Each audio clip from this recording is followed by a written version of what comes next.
r/ask Reddit. What's a privilege that most people don't realize is a privilege? Having a family that loves you. I grew up in a pretty loving family. It was somewhat dysfunctional, to be sure, but my mother loves me as does my sister. So did my grandparents. We were always a close family and we helped each other when possible. We were always supportive too. I went to school with people whose parents couldn't have given a duck less about them. I mean straight up. Just didn't give a shit if their kids lived or died. If your parents actively tried to keep you off drugs and off the streets and were emotionally supportive and not abusive, count your blessings. It's a ducked up world we live in and plenty of people are trying to navigate it completely alone. Hey, thanks for understanding. As someone who came from a ducked up family and has plenty of issues resulting from it, I couldn't believe that A, there are people who actually love their families and vice versa, and B, the majority of these people are utterly incapable of understanding that shitty parents and families exist. I tried telling people that I don't talk to my parents because they were abusive and they would say, but surely they love you. Why don't you talk to them? Sleeping through the night. Didn't think of this one at first, but knowing how difficult life is when you don't get enough sleep, I couldn't agree more. I actually knew a guy that got fatal insomnia in high school. I couldn't imagine having it.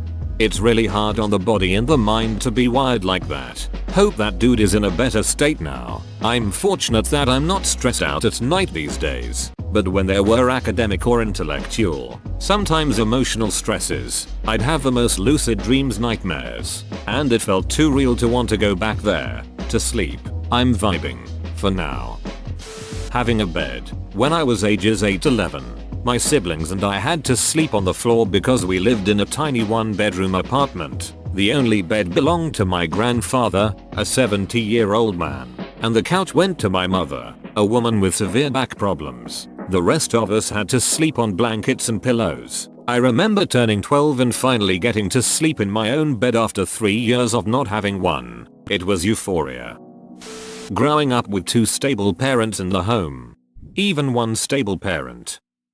Knowing that food is available basically at all times in first world countries. Feeling safe in your own home. Not worrying about rats, mice, roaches, bedbugs, bricks being thrown through windows, violence outside, break-ins. When I was younger I had multiple break-ins. We knew who it was, as a kid, even to the point of moving into my aunt's house, and it took months to get a new home. We struggled so bad financially. I still have paranoia of someone breaking in or watching us. I have to check doors and windows all the time. Their health. If they are healthy, then they flush that shit away on unhealthy food, drugs, and alcohol, while I'm over here eating like a ducking nutritionist unable to get out of bed. Driving. To go with that, a reasonable commute. Commuting costs and time are a huge issue for poorer people who can't afford housing near where they work, or an issue when they have to get from one job to another. And in some places, public transportation barely even exists, so that doesn't help. Fresh water from the tap. Imagine living in rural Africa, or Flint, Michigan. A few days ago I was taking a shit and it hit me. Some people living in the middle of nowhere in Africa have to walk miles to get some dirty water from a well. And we have so much water we literally shit in it. Being able to go to a store without worrying if your wheelchair can fit through the aisles of if they have front steps. Being able to pursue your dreams because you have enough support systems to thrive regardless of outcome. Being able to walk alone, especially at night, without any worry at all. Being zero waste. For example, if you have a medical condition that requires a lot of medication, or many medical procedures in general, it's not a choice to use tons of plastic and other disposable materials all the time. I know this is silly, but some people that choose to be zero waste don't realize that is not just a choice. Being healthy instead of disabled and chronically ill. A hot shower every day. I've been living in my car for a bit now and I want a hot shower all the time. It's a once a week luxury for me. Having an emotionally mature parent. Whoa, this is a good one. I wish I had this growing up. Being a native English speaker. I've traveled a bit, which is a privilege in its own right. No matter how hard I've had to work to be able to and everywhere I've gone, I've met people who either speak English or can direct me to someone who does. You can get by in most places with the smallest smattering of words and phrases in the local language. Transit centers like airports and train stations usually have English signs. English is the lingua franca in every hostel I've stayed at. In Russia, Portugal, Peru, Mozambique, Kazakhstan, and Kyrgyzstan. It's funny to listen to so many Americans complain about foreigners not knowing English, and yet we generally also don't take the time to learn whatever language of whatever place we are traveling to. We know how to say please and thank you in Spanish. Look at us, citizens of the world. Having a roof over your head.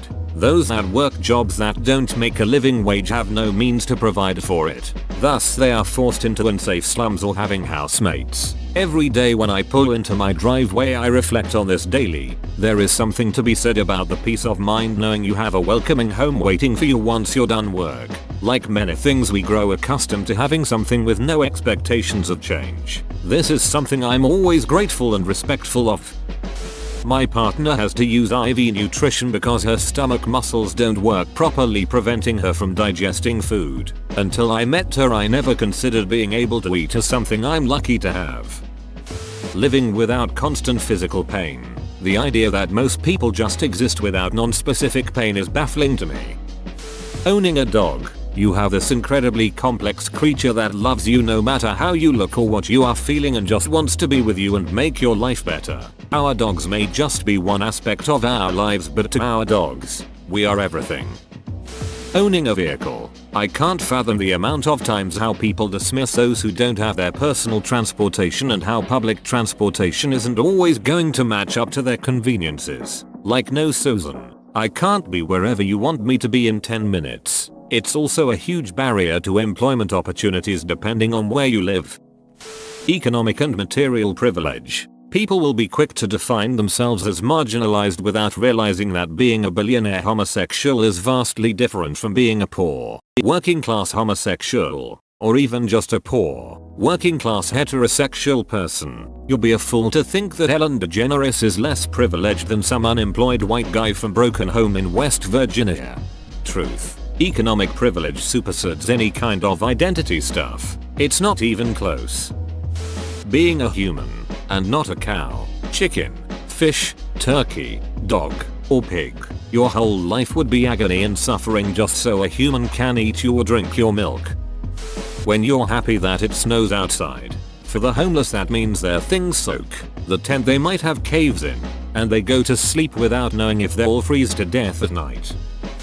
Being able to complain about getting bored, not being able to socialize during a pandemic. If you're able to flourish or even live comfortably during these times, that's a privilege.